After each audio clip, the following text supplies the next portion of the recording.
Hello बच्चों, so I am back again with a new chapter. आज नया दिन, नया चैप्टर हम लोग शुरुआत कर रहे हैं। और बच्चों, अभी तक हमने जो पॉलिनोमियल्स पढ़ा था उसी पॉलिनोमियल का एक छोटा सा हिस्सा उठाकर हम एक चैप्टर बना रहे हैं और उस चैप्टर में ढेर सारे क्वेश्चंस, ढेर सारे कॉन्सेप्ट हम लोग देखेंगे। ठीक है, तो अब आज हम लोग चैप्टर नंबर 3 जिसका नाम है pair of linear equations in two variables, ये चैप्टर स्टार्ट करने जा रहे हैं। बच्चों याद करें, जब मैंने आपको पॉलिनोमियल्स पढ़ाया था तब डिग्री के बेसिस पे मैंने पॉलिनोमियल्स को क्लासिफाई करना सिखाया था आपको। और हमने देखा था कि कोई भी एक पॉलिनोमियल जिसकी डिग्री 1 है उस पॉलिनोमियल को हम लोग लीनियर पॉलिनोमियल कहते हैं। और तो हमने देखा था कि a polynomial of degree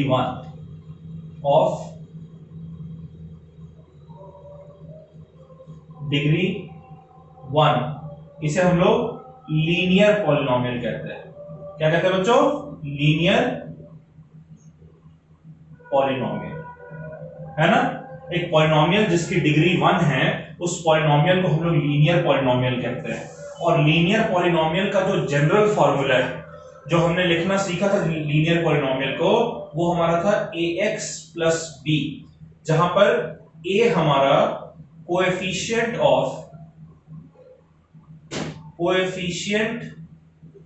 of x था और a हमारा 0 के बराबर इस केस में नहीं हो सकता है। ठीक है, और b जो हमारा था बच्चों, b हमारा एक कांस्टेंट टर्म था। ये सीखा था ना, b हमारा कांस्टेंट टर्म था। ठीक है, और x जो हमारा है वो हमारा वेरिएबल था। क्लियर है? ये जो ax प्लस b है, ax प्लस b, इसे हम लोग कहते हैं लीनियर पॉलिनोमियल।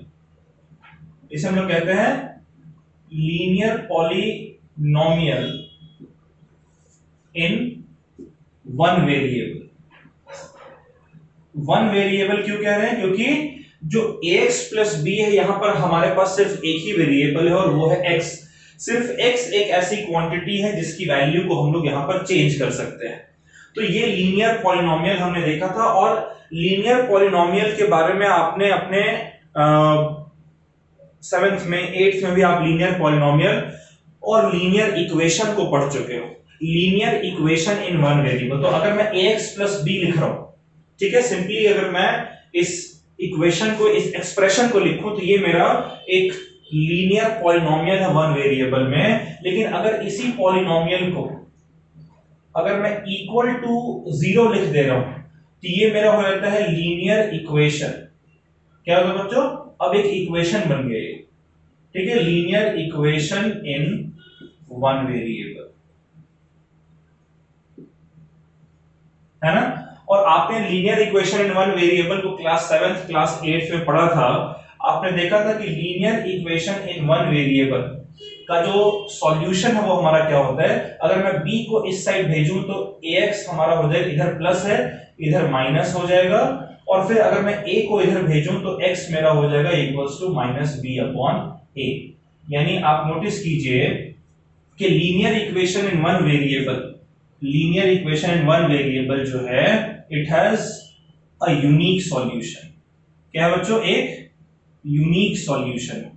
यूनिक सॉल्यूशन कहने का मतलब कि इसमें जो लीनियर इक्वेशन आपने बनाया है ax प्लस b, इसमें आपको x की सिर्फ एक ही वैल्यू मिलेगी, जिसको जब आप पुट करके सॉल्व करेंगे तब लेफ्ट हैंड साइड भी आपको 0 के बराबर मिलेगा। तो इसलिए हम लोग कहते हैं कि linear equation in one variable के पास एक यूनिक सॉल्यूशन होता है। क्लियर है बच्चों? Excuse me. ओके, तो ये तो linear equation in one variable की बात थी, जो कि आप अपने क्लास 8 क्लास 7th की स्टडीज में आप पढ़ चुके हैं। अब अगर हम दूसरा देखें तो एक दूसरे फॉर्म में हम लीनियर इक्वेशन को लिखने जा रहे हैं, ax plus by plus c। ठीक है, इसे हम लोग कहते हैं लीनियर इक्वेशन। ये भी हमारा लीनियर इक्वेशन है, इसे हम लोग ये चलिए डायरेक्ट हम लीनियर इक्वेशन लिखते हैं। अगर मैं इक्वल टू 0, अगर सिर्फ ax plus by plus c है तो ये लीनियर पॉलिनोमियल है, और अगर मैं इसे ax plus by plus c equal to 0 put कर दूं तो ये हमारा हो जाएगा linear equation. Linear equation in two variable. ठीक है, अब यहां पर जो वेरिएबल है बच्चों वो हमारा क्या है, तो x एंड y, x और y ये दोनों जो हैं ये हमारे वेरिएबल हैं यहां पर, है ना। x की भी वैल्यू आप कुछ रख सकते हो और y की वैल्यू भी आप कुछ रख सकते हैं। और नोटिस कीजिए कि जो a है वो आपका है कोएफिशिएंट ऑफ x,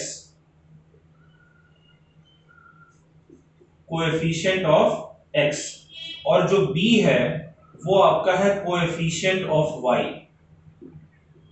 है ना। और जो c हमारा यहां पर है वो एक कांस्टेंट टर्म है। क्लियर है, c एक कांस्टेंट टर्म है। आपको नोटिस करने वाली बात यह है कि a आपका 0 के बराबर नहीं हो सकता है, क्योंकि अगर a आपका 0 के बराबर हो गया तो ये वाला टर्म ax तो आपका हट जाएगा, फिर ये सिर्फ by प्लस c हो जाएगा और y यहां पर एक वेरिएबल, यानी ये linear equation in one variable हो जाएगा। उसी तरीके से आपका b भी 0 के बराबर नहीं हो सकता है। अगर by हट गया तो ये ax प्लस c हो गया, ये भी linear equation in one variable होगा। तो linear equation in two variable को हम लोग लिखते हैं ax plus by plus c is equals to 0, जहां x और y आपके वेरिएबल्स हैं। a x का कोएफिशिएंट है, b y का कोएफिशिएंट है, c कांस्टेंट टर्म है, और इस इक्वेशन में a और b ये दोनों 0 के बराबर नहीं हो सकते हैं। ठीक है, तो ये linear equation in two variable को देखिए, जैसे इसको तो आपने क्लास 8th में पढ़ा था, अब ये जो आपका है इसे आपने क्लास 9th में पढ़ा था, याद करें, linear equation in two variable.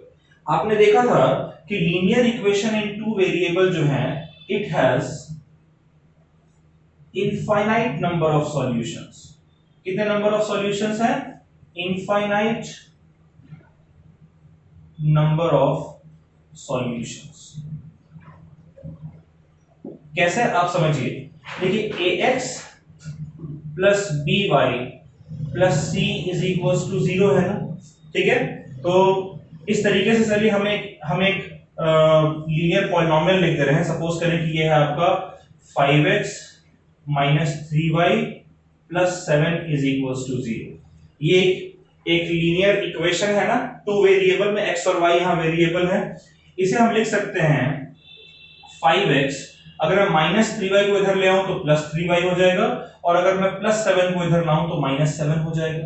ठीक है, अब अगर मैं 5 को भी इधर ले आऊं तो 3y माइनस 7 तो पहले था, 5 इधर मल्टीप्लिकेशन में है, इधर आपका डिवीजन में आ जाएगा।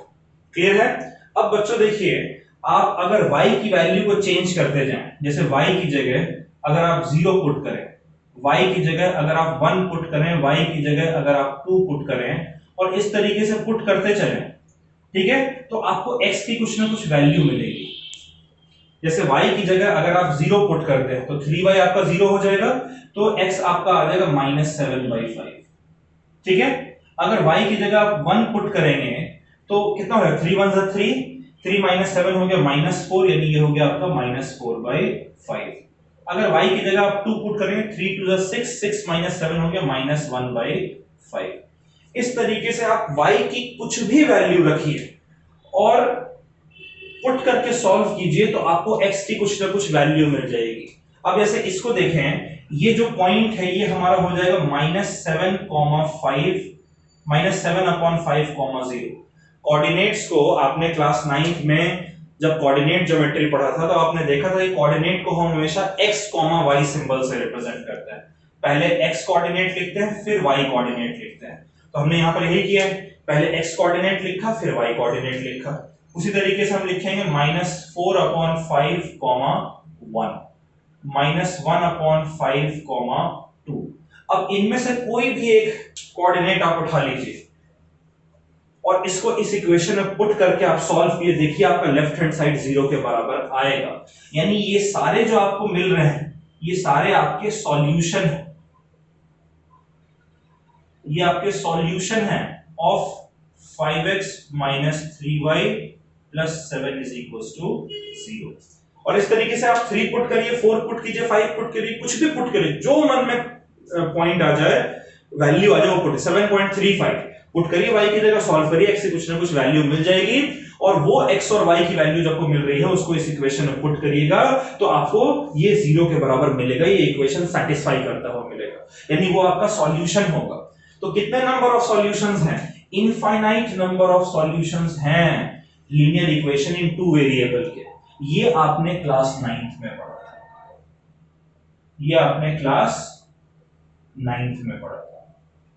लेकिन आपने देखिए 9th में और 10th में हम लोग जो पढ़ रहे हैं उसमें एक डिफरेंस है। 9th में जो linear equation in two variable पढ़ा था वहां पर आपने एक बार में सिर्फ एक linear equation in two variable पढ़ा था। अब जो हम लोग पढ़ने जा रहे हैं वो है pair of linear equation in two variable, यानी एक बार में हम एक linear equation in two variable नहीं लेंगे, एक पेयर यानी दो linear equation in two variable लेंगे।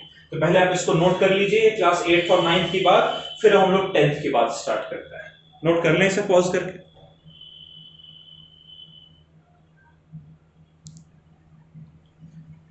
अच्छा बच्चों, तो अब समझने वाली बात यह है कि हम लोग अब पढ़ने जा रहे हैं pair of linear equation in two variable. जैसे सपोज करें कि मैं दो linear equation in two variable लिखूं, ठीक है। एक मेरा है सपोज करें 2x plus 3y minus 7 is equal to 0, और एक मेरा है 6x plus 9y minus 20 is equal to 0। अभी देखिए ये हमारे पास कितने लीनियर इक्वेशंस, ये पहला लीनियर इक्वेशन है, दूसरा लीनियर इक्वेशन, दोनों के वेरिएबल x और y है, यानी ये आपका हो गया पेयर ऑफ लीनियर इक्वेशन। क्या हो गया ये? Pair of linear equations in two variable. और इसको देखिए, इसका जो जनरल फॉर्मूला है, जो जनरल फॉर्मूला इसका है, ये आपको नहीं लगता कि इस तरीके का होना चाहिए? आप जरा रिलेट करिएगा। मैं जो जनरल फॉर्मूला देख पा रहा हूं वो है a1x plus b1y plus c1 is equal to 0, और a2x plus b2y plus c2 is equal to 0। अगर आप कंपेयर करें तो आपका a1 क्या है? पहले वाले इक्वेशन में x का कोएफिशिएंट यानी 2 के बराबर है। b1 क्या है? पहले वाले इक्वेशन में y का कोएफिशिएंट जो कि 3 के बराबर है, और c1 क्या है? कांस्टेंट टर्म जो कि -7 के बराबर है, 7 नहीं -7, ठीक है। उसके बाद फिर वैसे a2 क्या है? सेकंड वाले इक्वेशन में x का कोएफिशिएंट 6 के बराबर है, b2 सेकंड वाले इक्वेशन में y का कोएफिशिएंट जो कि 9 के बराबर है, और c2 सेकंड वाले इक्वेशन में कांस्टेंट टर्म जो कि -20 के बराबर है। तो इस तरीके से हम अगर एक पेयर ऑफ लीनियर इक्वेशन लिखते हैं टू वेरिएबल में, और इसको अगर हम सॉल्व करते हैं तो हमें कितने सॉल्यूशंस मिलेंगे। जैसे अगर हमारे पास सिर्फ एक linear equation in two variable था तो इनफाइनाइट नंबर ऑफ सॉल्यूशंस मिलते थे, लेकिन अगर हमारे पास pair of linear equation in two variable है तब कितने नंबर ऑफ सॉल्यूशंस मिलेंगे? तब आपको सिर्फ एक सॉल्यूशन मिलेगा, ठीक है। तो आप लिखेंगे कि a pair of linear equation, a pair of linear equation in two variable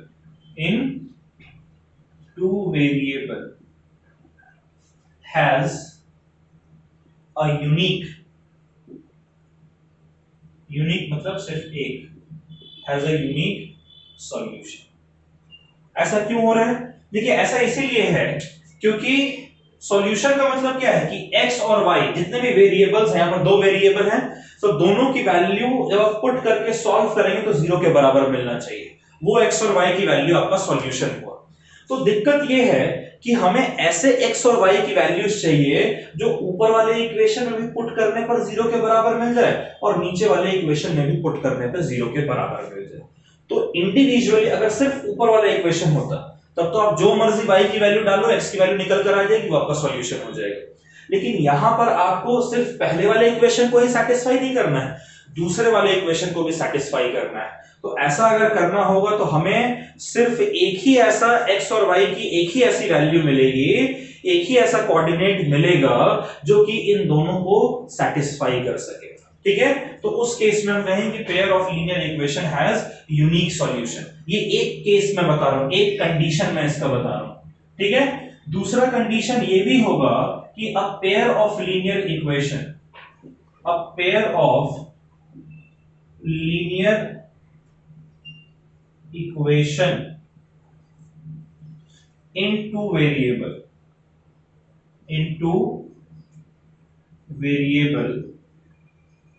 has infinite solution,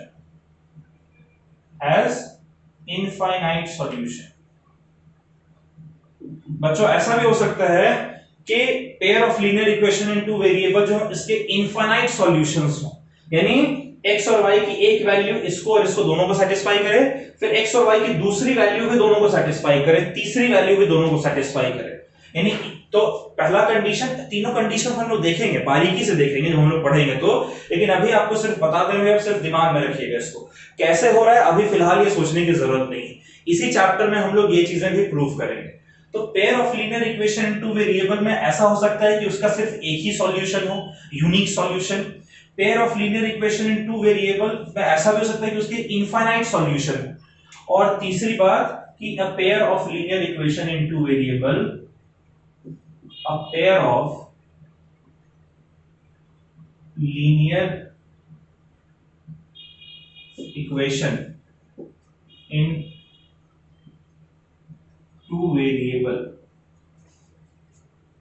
has no solution. ऐसा भी हो सकता है कि कोई भी सॉल्यूशन ना हो। ठीक है, ये तीन कंडीशंस हैं, या तो एक यूनिक सॉल्यूशन होगा, या तो इनफाइनाइट सॉल्यूशन होगा, ठीक है, या तो आपका यूनिक सॉल्यूशन होगा, या तो इनफाइनाइट सॉल्यूशन होगा, और या फिर नो सॉल्यूशन होगा। ये तीन कंडीशंस हैं। ठीक है, ये तीनों कंडीशन को हम लोग समझेंगे। अगर यूनिक सॉल्यूशन है, आप समझिए इस बात को, आप मुझे बताइए, ये भी आप पढ़ चुके हैं, लीनियर इक्वेशन का जो ग्राफ है वो कैसा बनता है। आप जानते हैं कि लीनियर इक्वेशन का जो ग्राफ है वो हमेशा एक स्ट्रेट लाइन बनता है ना। तो अगर यूनिक सॉल्यूशन है, इसका मतलब क्या है आप समझिए।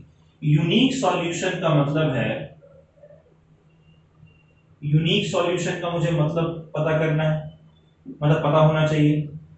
इनफाइनाइट सॉल्यूशन का मतलब क्या है ये पता होना चाहिए।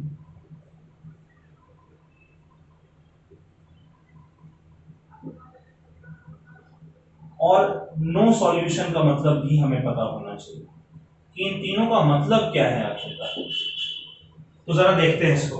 देखिए, मैं कह रहा हूं और आप जानते हैं कि लीनियर इक्वेशन जो है, चाहे वो 1 वेरिएबल में हो, 2 वेरिएबल में हो, 3 वेरिएबल में हो, कितने भी वेरिएबल में हो, फर्क नहीं पड़ता है, लीनियर इक्वेशन का ग्राफ हमेशा एक स्ट्रेट लाइन आएगा। ये तो सही कह रहा हूं मैं। तो अगर स्ट्रेट लाइन आएगा तो जैसे पहला जो ग्राफ, पहला जो इक्वेशन है इसका भी ग्राफ स्ट्रेट लाइन, और दूसरा जो इक्वेशन है इसका भी ग्राफ स्ट्रेट लाइन। अगर इन दोनों इक्वेशन के ग्राफ को हम एक साथ ड्रॉ करते हैं, यानी आपने जो ग्राफ पेपर ले रखा है उस पे आपने दोनों स्ट्रेट लाइन उसी ग्राफ के ऊपर ड्रॉ किया है, तो क्या होगा, वो दोनों स्ट्रेट लाइन क्या हो सकते हैं, यूनिक सॉल्यूशन का मतलब है कि वो दोनों स्ट्रेट लाइन सिर्फ एक पॉइंट पर एक दूसरे से मीट कर रहे हैं। इसका मतलब कि बोथ इक्वेशंस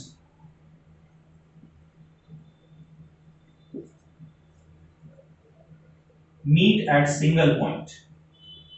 ठीक है, मीट एट सिंगल पॉइंट। तो सिंगल पॉइंट में मीट करने का मतलब कि वो सिर्फ एक पॉइंट पर इंटरसेक्ट कर रहे हैं। तो इसका मतलब कि मैं इसे शॉर्ट में लिख दे रहा हूं कि यूनिक सॉल्यूशन का मतलब कि जो इक्वेशंस हैं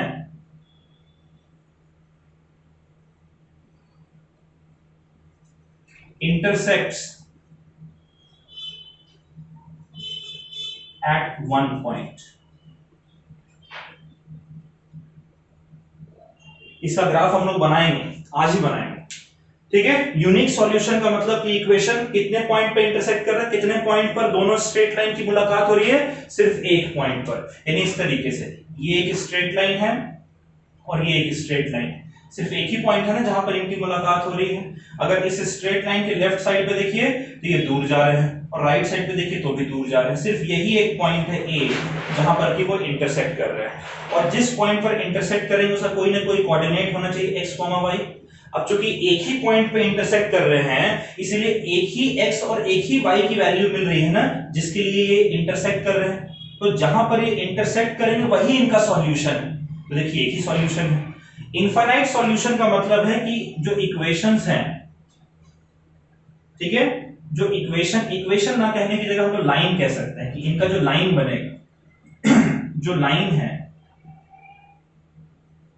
तो जो लाइंस हैं दे आर कोइंसिडेंट। कोइंसिडेंट का मतलब हो गया कि ये एक के ऊपर एक, यानी अगर ये फर्स्ट लाइन है सपोज करें, तो इसी के ऊपर अगर मैं सेकंड लाइन को ड्रॉ कर दूं, ठीक है, तो देखिए हर एक पॉइंट पर यहां पर भी एक x, y वैल्यू होगी, यहां पर भी एक x, y वैल्यू होगी। हर एक पॉइंट पर एक x, y आपको वैल्यू मिल रही है जहां पर कि दोनों इंटरसेक्ट कर रहे हैं, तो सॉल्यूशन है। तो इस तरीके से infinite number of x, y यानी इनफाइनाइट नंबर ऑफ सॉल्यूशन है इसका। और नो सॉल्यूशन का मतलब है कि जो लाइंस हैं ये एक दूसरे के पैरेलल है।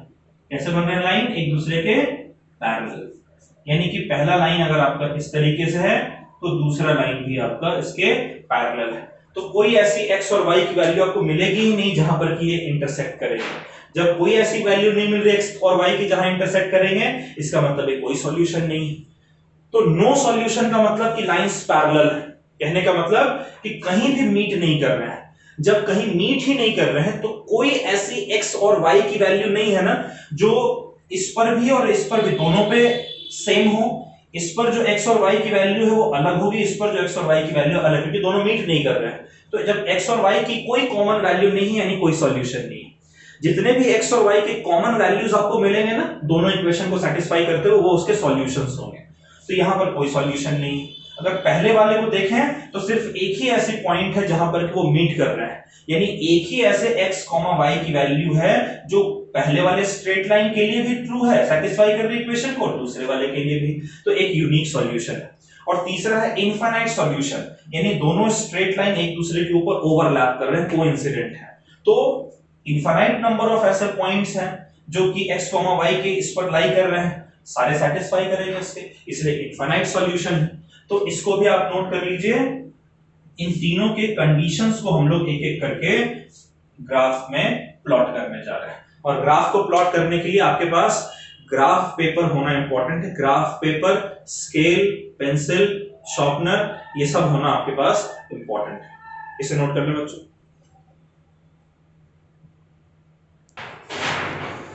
चलिए एक क्वेश्चन देखते हैं, ठीक है। जैसा मैंने आपको बताया था कि तीन तरीके के कंडीशंस एक pair of linear equation in two variable में बनते हैं।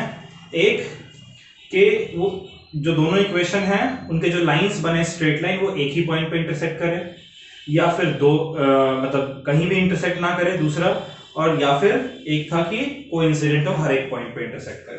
तीनों के इक्वेशन को देखते हैं और तीनों के कंडीशंस को हम लोग निकालते हैं। तो पहला क्वेश्चन जो है बच्चों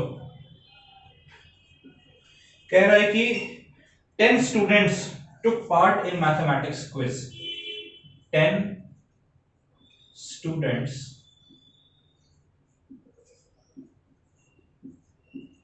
took part in quiz. ठीक है, मैथमेटिक्स क्विज, मैं सिर्फ क्विज लिख रहा हूं, ठीक है। कह रहा है if number of girls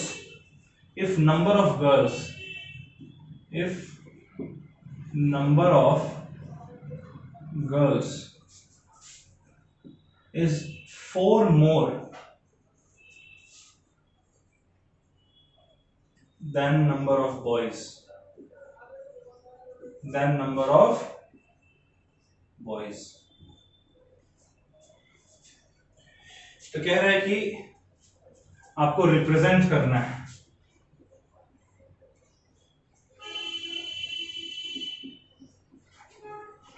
आपको रिप्रेजेंट करना है इस सिचुएशन को, रिप्रेजेंट दिस सिचुएशन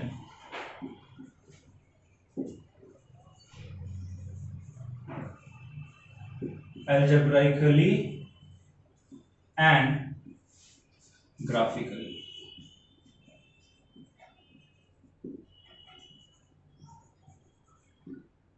समझिए इस बात को। क्वेश्चन कह रहा है कि 10 स्टूडेंट्स हैं, 10 students took part in quiz. 10 students हैं जिन्होंने क्विज में पार्टिसिपेट किया है। अब उसमें से कह रखा है कि कुछ लड़के हैं कुछ लड़कियां हैं, ठीक है। तो कह रहे हैं कि इफ नंबर ऑफ गर्ल्स, लड़कियों का जो नंबर्स हैं, क्वांटिटीज हैं, नंबर्स हैं, it is 4 more than boys. जो लड़के हैं उनसे 4 ज्यादा हैं लड़कियां। तो दो कंडीशन मुझे नजर आ रहा है। अब चूंकि हमें लीनियर इक्वेशन इन 2 वेरिएबल चाहिए, तो सबसे पहला कंडीशन तो मैं फुल स्टॉप के पहले का देखता हूं। इसमें देखिए 2 चीजें हैं, एक तो गर्ल्स का पार्टिसिपेशन है और एक बॉयज का पार्टिसिपेशन है। तो गर्ल्स का कुछ नंबर होगा और बॉयज का कुछ नंबर होगा, ठीक है। तो सपोज करो कि let the number of girls, क्या मान लें बच्चों, x मान लें। x नंबर ऑफ लड़कियां उस क्विज में पार्टिसिपेट कर रही हैं, and the number of boys, जो लड़के हैं वो मान लेते हैं हम लोग कि वो y। तो कह रहा है कि टोटल 10 स्टूडेंट्स हैं, मतलब कि नंबर ऑफ गर्ल्स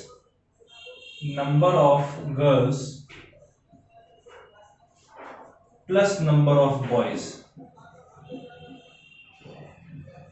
ये दोनों मिलाएंगे तो कितना होगा, टोटल नंबर ऑफ स्टूडेंट्स जो कि 10 है, ठीक है। यानी कि नंबर ऑफ गर्ल्स कितनी है x, नंबर ऑफ बॉयज कितने हैं y, यानी x प्लस वाई हमारा 10 के बराबर है। ये हमारा देखिए पहला इक्वेशन निकल कर आ गया, x plus y is equals to 10, है ना। लीनियर इक्वेशन इन 2 वेरिएबल है ना, पहला वेरिएबल x, दूसरा वेरिएबल y। और इस प्लस 10 को अगर इस साइड ले आएंगे तो माइनस 10 हो जाएगा, यानी माइनस 10 आपका कांस्टेंट टर्म है c। अब अगला कंडीशन देखिए क्या कह रहा है, कह रहा है number of girl is 4 more than number of boys. तो लड़कियों में की जो नंबर्स हैं वो लड़कों से 4 ज्यादा है, यानी जितने लड़के हैं उसमें 4 आप और ऐड करेंगे तब नंबर ऑफ गर्ल्स मिलेंगे। यानी आपका जो सेकंड कंडीशन है वो ये है कि number of girls is equals to 4 more. More का मतलब प्लस और लेस का मतलब माइनस, इस चीज को ध्यान में रखिएगा। 4 more than number of boys. अब बताइए नंबर ऑफ गर्ल्स हमने क्या माना है x, 4 plus number of boys को हमने माना है y। अगर मैं इस y को इधर ले जाऊं, इधर पॉजिटिव इधर जाएगा तो नेगेटिव हो जाएगा, यानी x minus y is equals to 4। ये हमारा हो गया सेकेंड कंडीशन।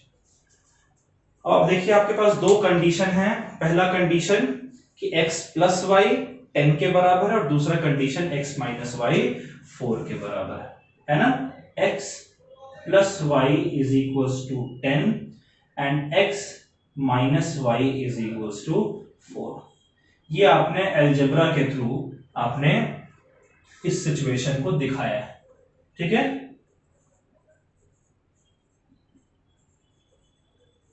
अलजेब्राइकली आपने ये दोनों कंडीशंस जो हैं हमने यहां पर रिप्रेजेंट किए हैं।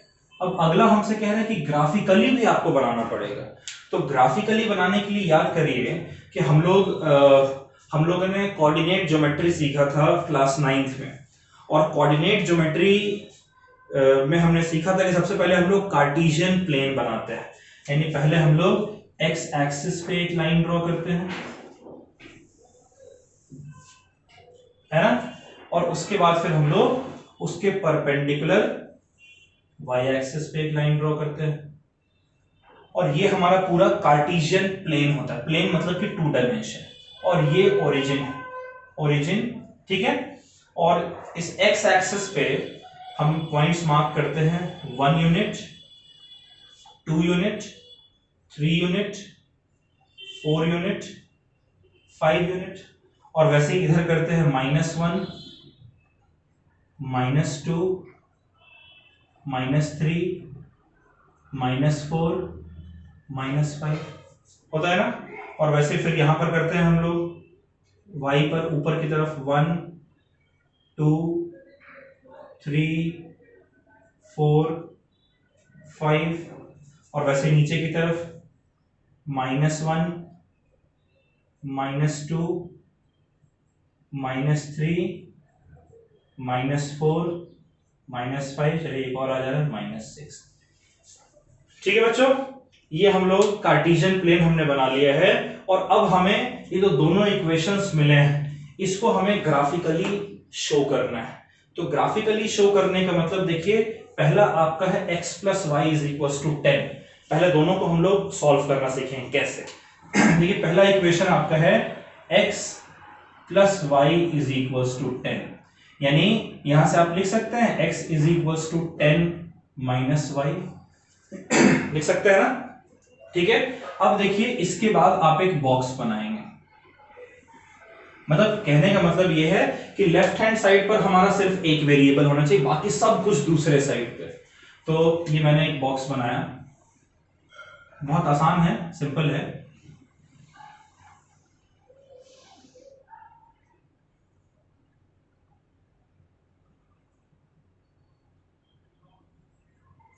ठीक है, अब देखिए यहां पर राइट हैंड साइड पर कौन सा वेरिएबल है, y, तो यहां लिखेंगे y।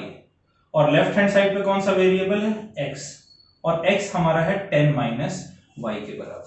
ठीक है, अब अगर y की जगह मैं 5 पुट करूं, y की जगह क्या पुट करूं मैं, 5 पुट करूं, तो बताइए 10 - 5 कितना आ जाएगा, 5, यानी x की वैल्यू 5 आ जाएगी।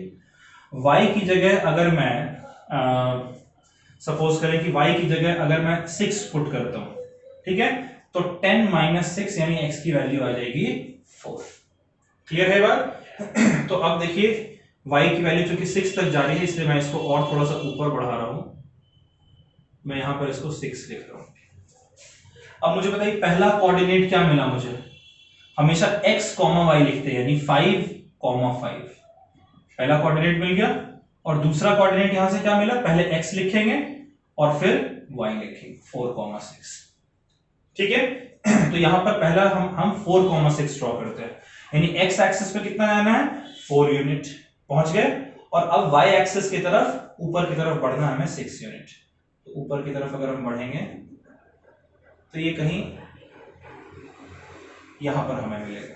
अब देखिए मेरा बिल्कुल परफेक्ट नहीं आया क्योंकि मैं स्केल से ड्रॉ नहीं कर रहा हूं, लेकिन आई होप कि आपने ग्राफ पेपर लेकर, स्केल, पेंसिल, इरेजर, शार्पनर सब लेकर आप बैठे हैं और उसके बाद आप इसे सॉल्व कर रहे हैं।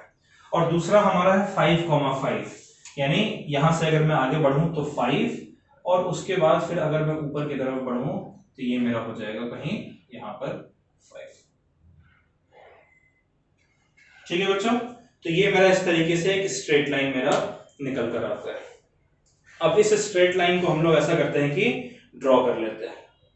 क्लियर है बात, इस स्ट्रेट लाइन को हम लोग ड्रॉ कर लेते हैं। तो ये स्ट्रेट लाइन इन दोनों पॉइंट को ज्वाइन करता हुआ स्ट्रेट लाइन हमारा बनना चाहिए। तो ये मैंने इन दोनों पॉइंट को ज्वाइन करता हुआ एक स्ट्रेट लाइन बना दिया।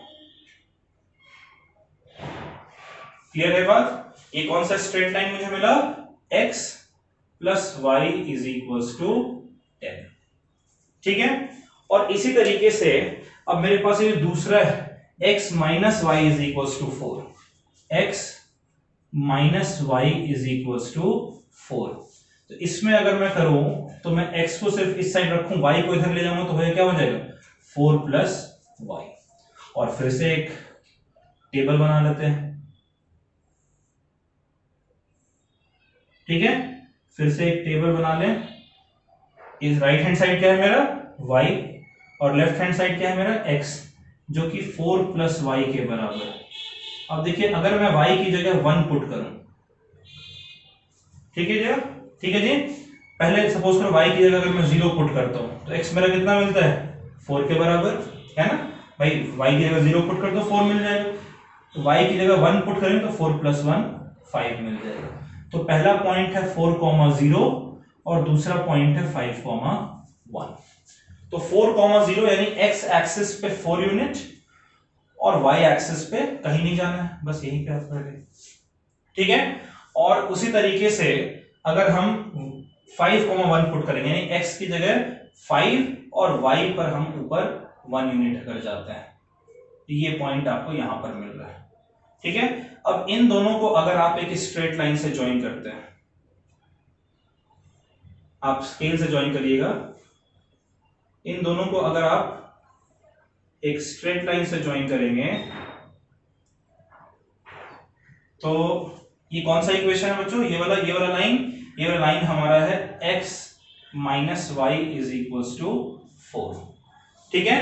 तो आप देख सकते हैं कि ये दोनों इस पॉइंट पर आकर एक दूसरे से इंटरसेक्ट कर रहे हैं। अब मेरे पास व्हाइट बोर्ड में इधर जगह नहीं है, पर मैं और आगे स्ट्रेट लाइन बना देता, लेकिन ये कहीं ना कहीं यहां पर आकर एक दूसरे से इंटरसेक्ट कर रहे हैं। और जब आप अपने इस पे जब आप सॉल्व करेंगे तो आप देखेंगे कि इसका जो पोजीशन है वो y एक्सिस पे 3 मिलेगा और x एक्सिस पे कहीं यहां पर 7 मिलेगा, ठीक है। अब मैंने बहुत क्लियर तरीके से नहीं बनाया है स्केल के साथ, इसे थोड़ा मोड़ा टेढ़ा हो गया है, लेकिन ये थोड़ा और इधर मिलता। और ये आपका ये जो पोजीशन है, ये पोजीशन आपका है, मैं ग्राफिकली देखूं, हाँ ठीक है क्लियर, ये 7,3 पे हमें पोजीशन मिल रहा है, ये इंटरसेक्ट कर रहा है। अब नोटिस कीजिए कि ये दोनों एक दूसरे से इंटरसेक्ट कर रहे हैं सिर्फ एक ही पॉइंट पे, इसके बाद तो कहीं इंटरसेक्ट नहीं करेंगे। अब इनका किस पॉइंट पर इंटरसेक्ट कर रहे हैं, ये 7,3। तो जहां पर ये इंटरसेक्ट कर रहे हैं, जहां पर ये इंटरसेक्ट कर रहे हैं उसका जो x कोऑर्डिनेट है वो है 7 और जो y कोऑर्डिनेट है वो है 3, है ना। और यही 7 और 3 जो है ये इन दोनों का सॉल्यूशन है। और आप बोलेंगे सर कैसे मान लें कि ये सॉल्यूशन है, तो मैं आपको ये सॉल्व करके भी दिखा देता हूं। देखिए अगर आप इसको सॉल्व करते हैं, अगर आप इन दोनों इक्वेशन को ऐड करते हैं तो प्लस वाई और माइनस वाई तो कट जाएगा, x प्लस एक्स आपका हो जाएगा 2x और 10 प्लस 4 आपका हो जाएगा 14। यहां से आपको x की वैल्यू कितनी मिलेगी, 14 डिवाइडेड बाई 2 यानी कि 7। देखिए x की वैल्यू 7 है ना, और अगर आप x की जगह यहां पर 7 पुट करते हैं, x plus y is equal to 10, x की जगह अगर आप 7 पुट करेंगे तो 7 plus y is equal to 10, यहां से y की वैल्यू कितनी मिलेगी 10, 7 को इधर लाएंगे और 10 माइनस 7 यानी कि 3। तो x की वैल्यू आपकी 7 है, y की वैल्यू जो है वो आपकी 3 है ना।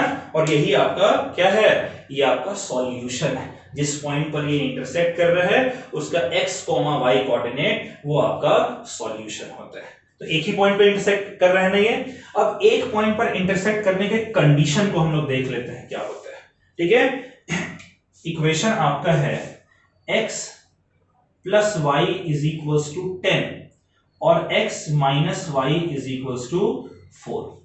अब मुझे बताइए यहां पर कि a1 की वैल्यू कितनी है, 1 है ना, x के साथ 1 मल्टीप्लाइड है, b1 की वैल्यू b1 है और c1 की वैल्यू कितनी है, 10 को उधर ले लेंगे तो -10 है ना बच्चों। और उस तरीके से a2 की वैल्यू कितनी है, 1 है, b2 की वैल्यू कितनी है, -1 है और c2 की वैल्यू कितनी है, 4 को उधर ले जाएंगे तो -4 है ये कंडीशन, ठीक है। अब देखिए जो इक्वेशन मुझे मिला है इंटरसेक्टिंग के लिए, इसमें a1 मेरा 1 है, a2 मेरा 1 है, b1 1 है, b2 -1 है, c1 -10 है और c2 -4 है। तो a1 अपॉन a2 हमारा कितना है, कहां तक ये बोर्ड पर दिख रहा है आपको ठीक है। तो a1 अपॉन a2 मेरा कितना है,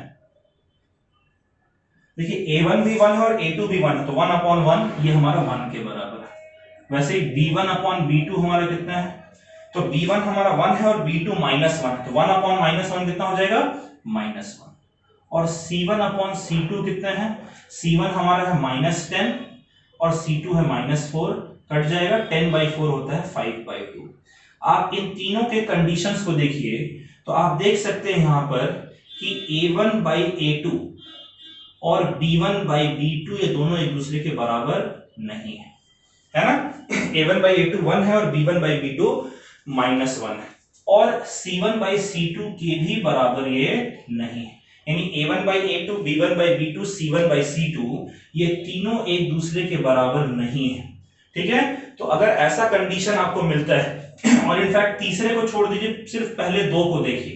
ठीक है, सिर्फ पहला दो इंपॉर्टेंट है कि अगर A1 बाई A2 और B1 बाई B2 दोनों बराबर नहीं होंगे, उस केस में जो पहला कंडीशन था, दोनों स्ट्रेट लाइन सिर्फ एक पॉइंट पर इंटरसेक्ट करेंगे। ठीक है, इनको हम लोग इंटरसेक्टिंग लाइंस कहते हैं।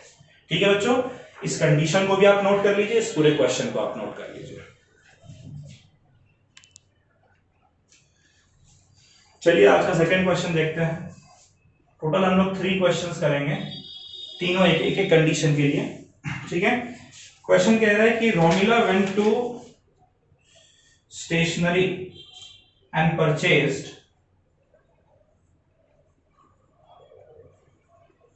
Romila went to stationery and purchased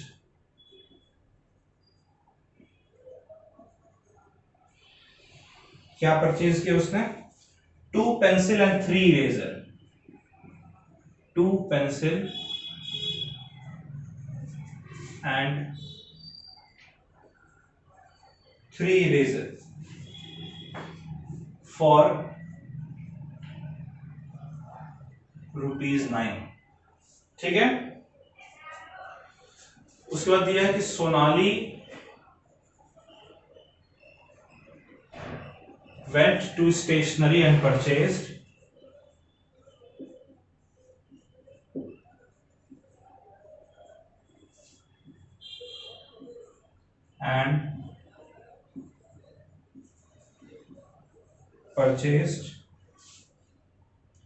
four pencil and 6 eraser for ₹18। 4 pencil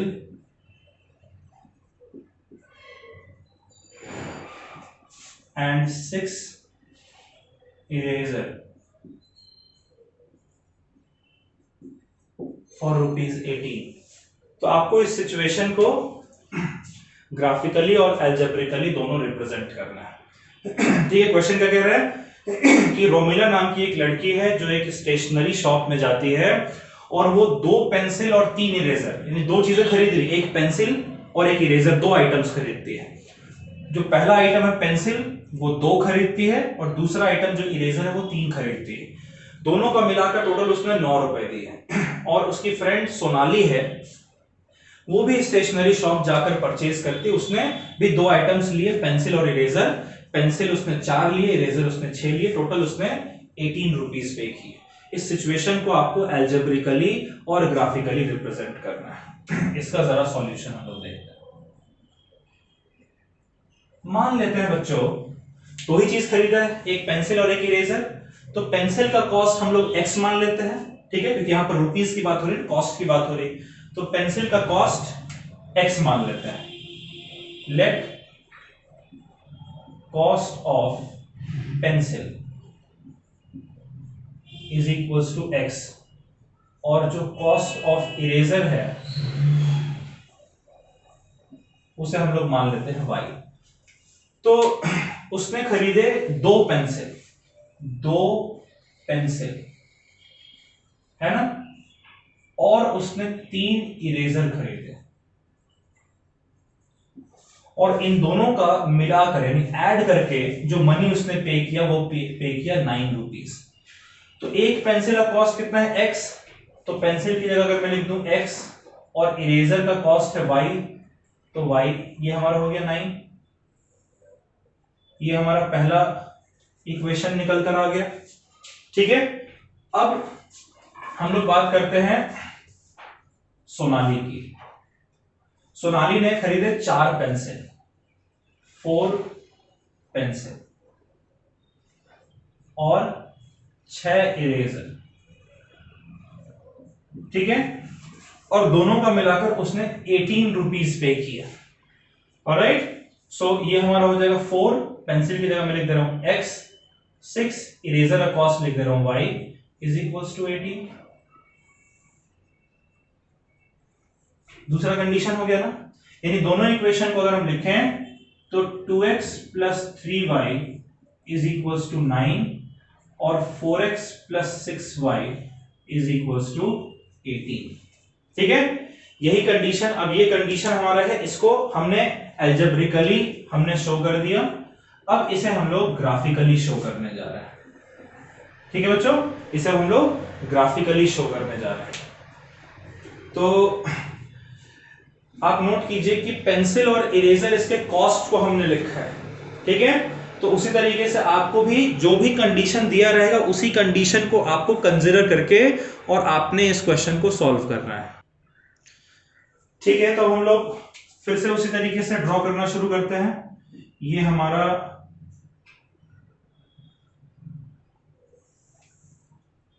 y axis है और ये हमारा x एक्सिस।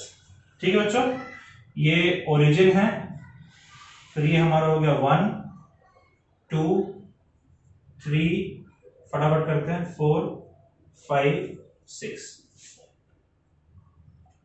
1 2 3 4। क्लियर है?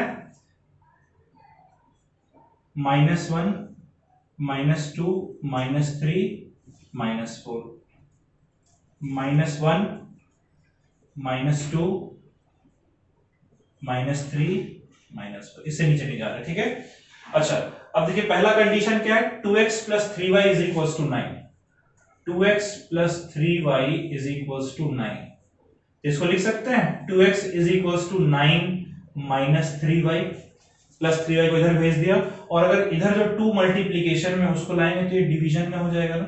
x हमारा कितना हो गया 9 माइनस 3y अपॉन 2। मैंने बताया था कि आपको इस साइड एक ही वेरिएबल रखना है और सिर्फ उसी वेरिएबल को रखना, उसका कोई कोएफिशिएंट वगैरह कांस्टेंट कुछ भी नहीं।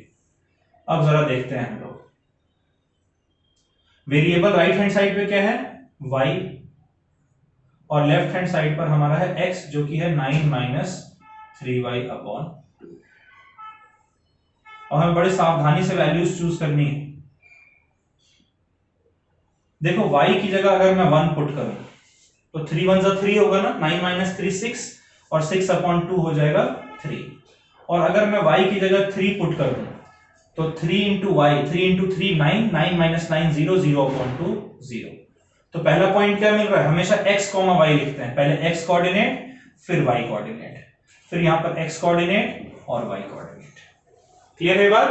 तो इसको जरा ड्रॉ करते हैं। पहला हमारा 3, 1 यानी x एक्सिस पे 3 और y एक्सिस पे 1। ठीक है, ये हमारा कहीं यहां पर मिलेगा हमें पॉइंट, आप स्केल से ड्रॉ करेंगे परफेक्ट बनेगा आपका। और फिर हमारा है 0, 3 यानी x एक्सिस पे कहीं नहीं जाना है, ठीक है 0 पे, और y एक्सिस पे हम चले गए 3। ठीक है, तो कोऑर्डिनेट्स को मार्क कर देंगे हमेशा 0, 3 और ये जो कोऑर्डिनेट हमारा है ये हमारा है, सॉरी ये हमारा 0, 3, ये कोऑर्डिनेट हमारा 3, 1। अब इन दोनों पॉइंट को एक स्ट्रेट लाइन से ज्वाइन कर देते हैं और इस स्ट्रेट लाइन को पीछे और आगे की तरफ बढ़ा देंगे। देख रहे बच्चों, स्ट्रेट लाइन मतलब थोड़ा सा परफेक्ट नहीं बना है लेकिन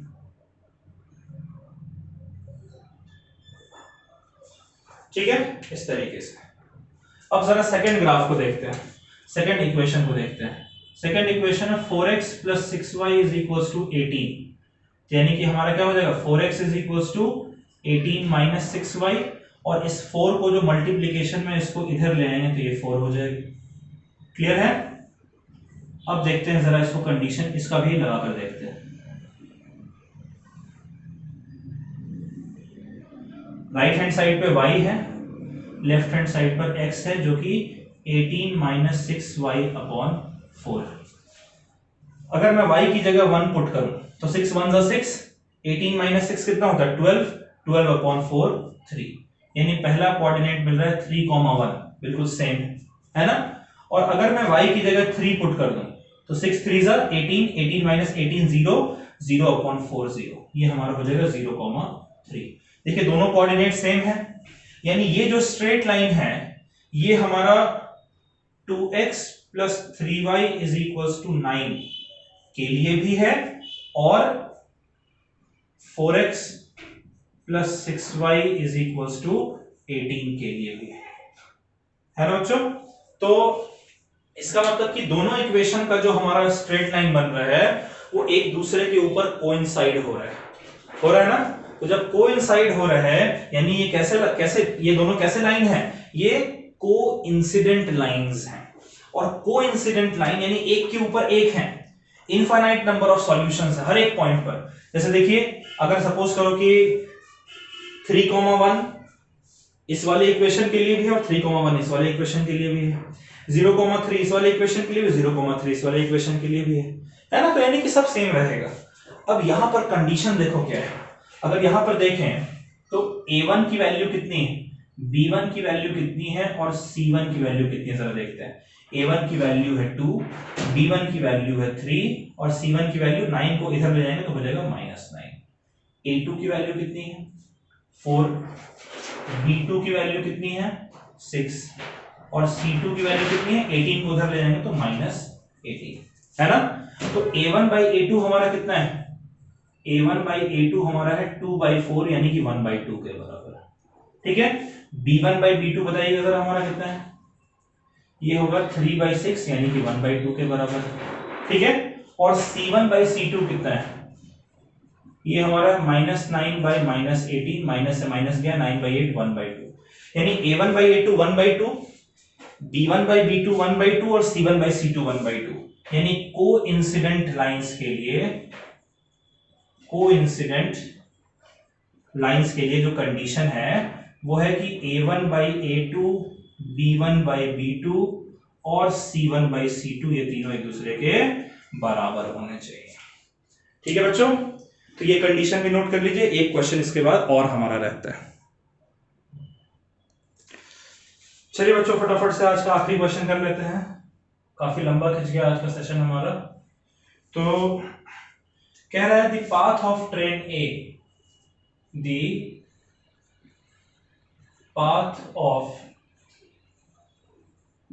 ए is x plus 2y is equal -4 is equals to 0 and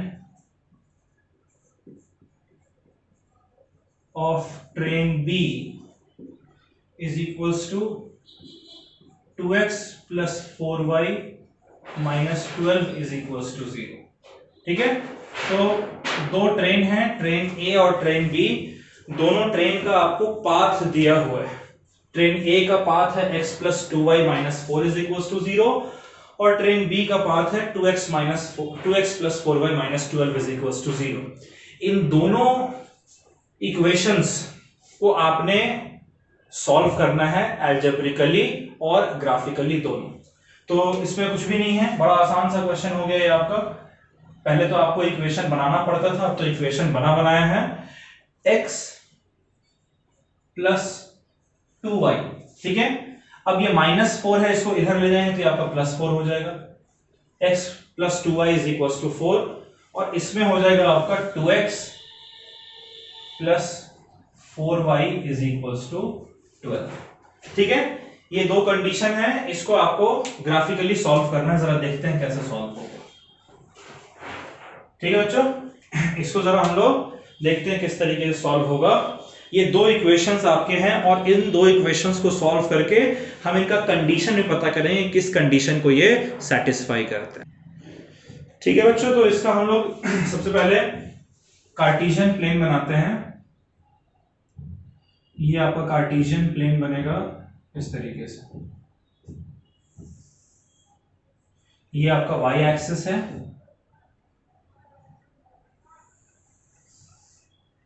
और ये आपका x एक्सिस है, ठीक है।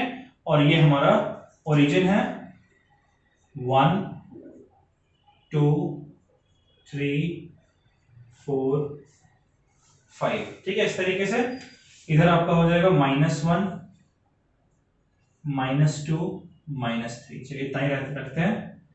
ये हो जाएगा 1 2 3 4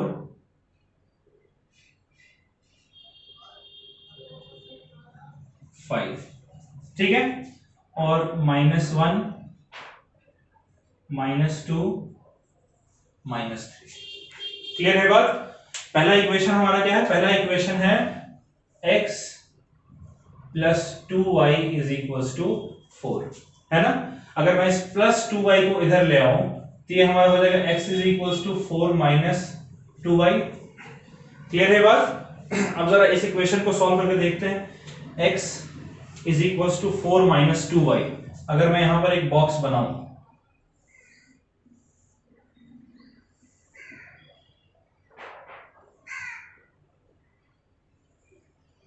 तो राइट हैंड साइड पे क्या है बच्चों? y, और लेफ्ट हैंड साइड पर है x जो कि 4 माइनस 2y के बराबर है। अब y की जगह अगर मैं 1 पुट करता हूं तो 2 1 जा 2, 4 माइनस 2 2, x की जगह 2 आ जाएगा। यानी पहला कोऑर्डिनेट क्या मिल गया? 2, 1। पहले x की वैल्यू लिखेंगे फिर y की वैल्यू लिखेंगे। और अगर मैं y की जगह 2 पुट कर दूं तो 2 इंटू 2 4, 4 माइनस 4 हो जाएगा 0। यानी अगला कोऑर्डिनेट हमारा आ गया 0, 2। तो पहला कोऑर्डिनेट है 2, 1, यानी x के अलोंग 2 और y के अलोंग 1। तो यहां पर कहीं आपको पहला कोऑर्डिनेट आपको मिल रहा है, पहला पॉइंट।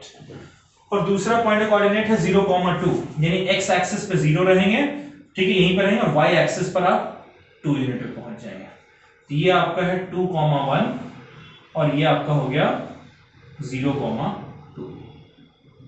ठीक है, ये पॉइंट क्या हो गया आपका? 0, 2। और ये पॉइंट जो हमारा है ये है 2, 1। अब अगर इन दोनों लाइंस को, इन दोनों पॉइंट्स को अगर मैं ज्वाइन कर दूं एक स्ट्रेट लाइन से,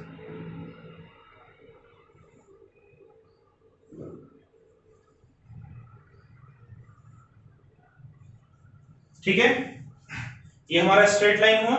मतलब आप स्केल से ड्रॉ करेंगे तो और ज्यादा बेहतर बनेगा। ऐसा कुछ स्ट्रेट लाइन बनेगा आपका। ये कौन सा लाइन का इक्वेशन है? ये आपका लाइन है x प्लस 2y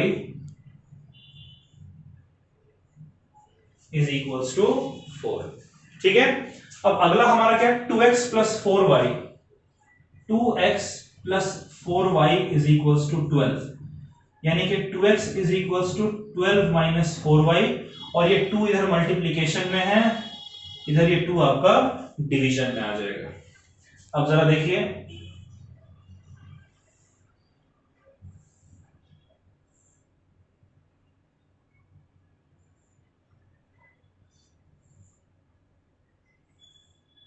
ऊपर राइट हैंड साइड पे y है और फिर हम लिखेंगे x is equals to 12 minus 4y upon 2। ठीक है, अब अगर मैं x की जगह सपोज करो कि 1 पुट करता हूं तो y की वैल्यू कितनी है? सॉरी, y की जगह 1 पुट करता हूं, 4 1 4, 12 माइनस 4 8, 8 डिवाइडेड बाय 2, x की वैल्यू हमें 4 मिलेगी। यानी पहला कोऑर्डिनेट मिल रहा है 4, 1। फिर जब मैं y की जगह अगर मैं 2 पुट करूं तो कितना हो जाएगा? 4 2 जा 8, 12 माइनस 8 हो गया 4, डिवाइडेड बाय 2 हो जाएगा 2। यानी दूसरा कोऑर्डिनेट मुझे मिल रहा है 2, 2। क्लियर है? तो अब अगर हम ड्रॉ करें, पहला कोऑर्डिनेट है 1, 4, सॉरी 4, 1, यानी x एक्सिस के अलोंग 4 यूनिट और y एक्सिस के अलोंग 1 यूनिट।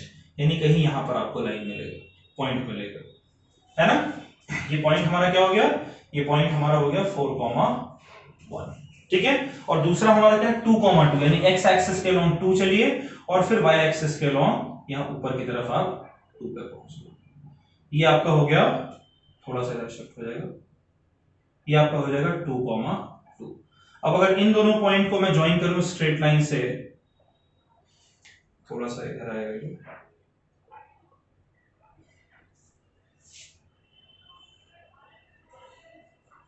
आप स्केल से ड्रॉ करिएगा।